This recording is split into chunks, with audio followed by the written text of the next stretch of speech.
Alright guys, you guys probably know that, or if you've been around the channel for any period of time, you probably know that I like doing my optic reviews and I like to really put out videos with my personal experiences shooting and using different optics, whether those be red dots, LPVOs, holographics, just anything that I use. And today we're going to be talking about why I think the RMR is still probably one of the best red dots you can possibly get for the money, at least if you're looking for something for a handgun or a piggyback setup for a rifle. Potentially even running as a main optic, but I think ultimately these serve some really good use and purpose as a handgun optic. Now, in previous videos, if you've been around the channel, you know that I've talked about things like the EOTech E-Flex and how much I really didn't like that optic, but one that really doesn't disappoint is the Trijicon RMR. Now, unfortunately for a lot of people, the RMR tends to be priced out of most people's price range because brand new, a Type 2 RMR costs about $550 to $600, depending if you get the FDE version of this, depending if you get the brand new ones. They do tend to be pretty expensive, also depending on what size of MOA dot you get. However, I will say, like this one, there are quite a few floating around on eBay and of course places like Alaska List, if you are an Alaskan, and other places that sell firearm accessories. You can pick these up used. I think there were, last time I checked, like 3 or 4 sitting used on eBay for about $350 to $360, and I think if you can find one for under $400, I would personally purchase an RMR or an SRO, no questions asked, because once again, that's still pretty steep in comparison to Vortex or to Holosun. But in this video, I'm going to talk about the handful of reasons why I think the RMR absolutely beats them, and actually why it factually beats them, because there are a few patented technologies that the RMR actually has.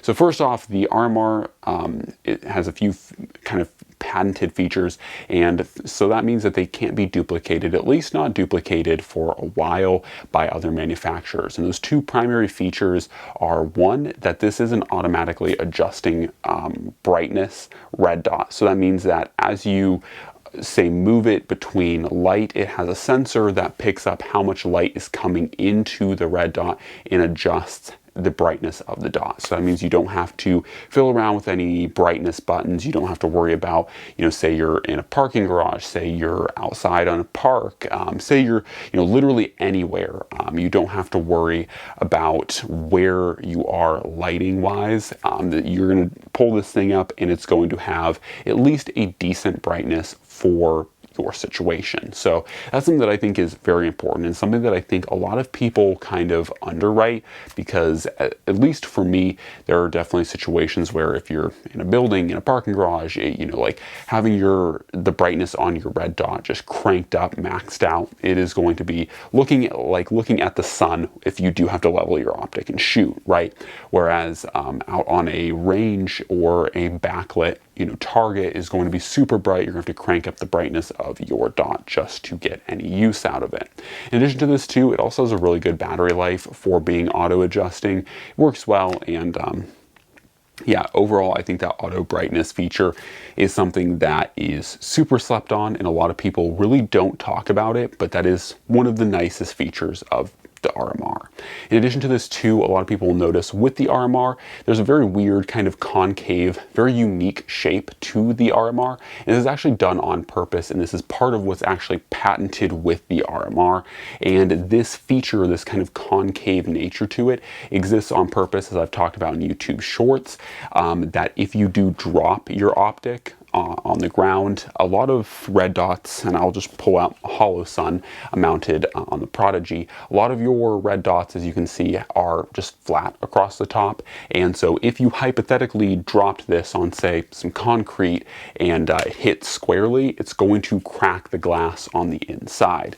Now that won't happen with an RMR because this is concave here, and so regardless to how you drop this, it's not going to be able to contact a flat area area and crack it, primarily because there is no flat area on the top of this optic, and so therefore if you drop it, it won't break, or it should be very hard for the glass inside here to break because of that feature. And so that's something that, once again, it's a little touch. You may even own an RMR and have never realized that, but it actually is the truth and makes these things that much more valuable. Because of that feature. Now, some other cool features to these things, some things are actually copied. I know EOTech with their eFlex actually does copy this feature, but you guys can probably see that there's these little holes here, probably tell, these little holes on the side of the optic. That's actually to drain water out. So once again, if you get water, you get snow, you get any kind of moisture melting into this area.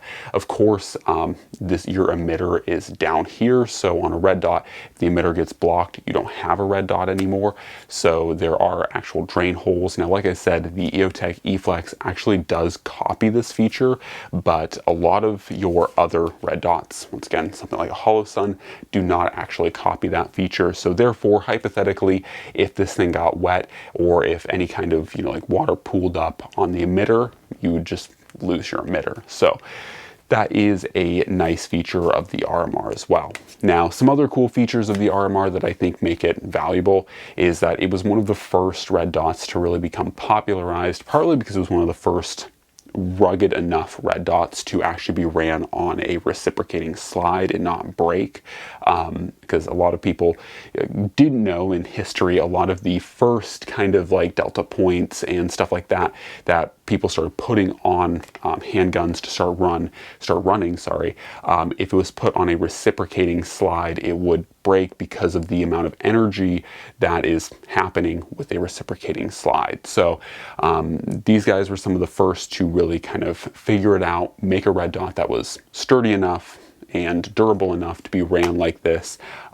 So they have a lot of compatibility. Once again, pretty much all your Glocks from factory are cut for RMRs.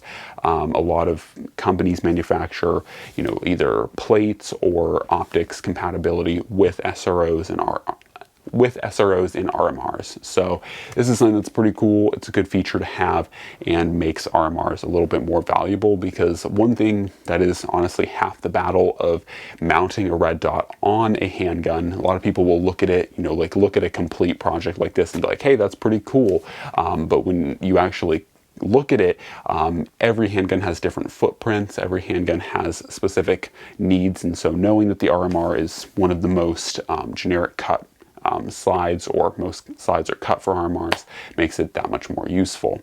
In addition to this too, as I mentioned earlier, they have a really long lifespan. Especially, I find this impressive with the fact that they are always on. They have a very long battery lifespan. Same cannot be said about things like the EOTech eFlex. The eFlex has a very short lifespan, which is very unfortunate. But yes, so these guys have a super long lifespan. I think you change the battery about once a year, so pretty good lifespan on that regard.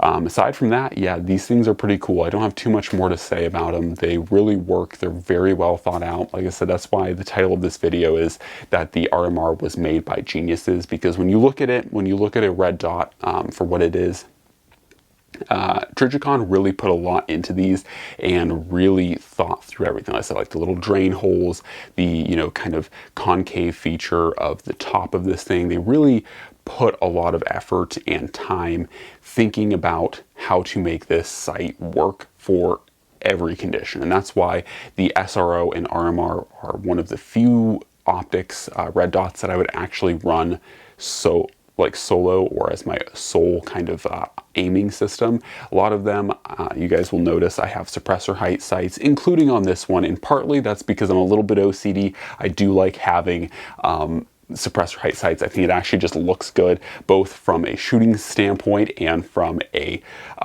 just like a normal standpoint, or from a viewing standpoint, I should say. But I will say that I would feel comfortable having multiple RMRs, and having shot SROs and stuff, I would feel comfortable running them as a sole aiming solution, and not using any type of iron sight with them.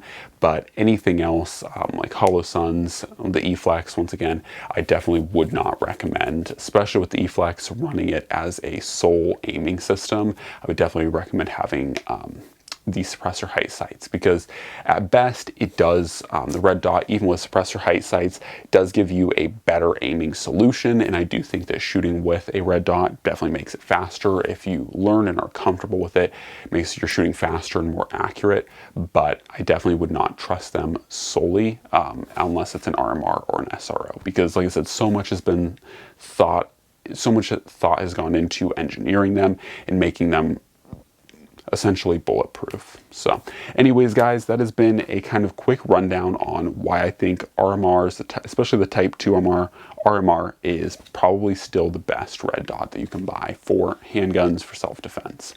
Anyways, guys, hopefully enjoyed the video. As always, God bless, and I'm out.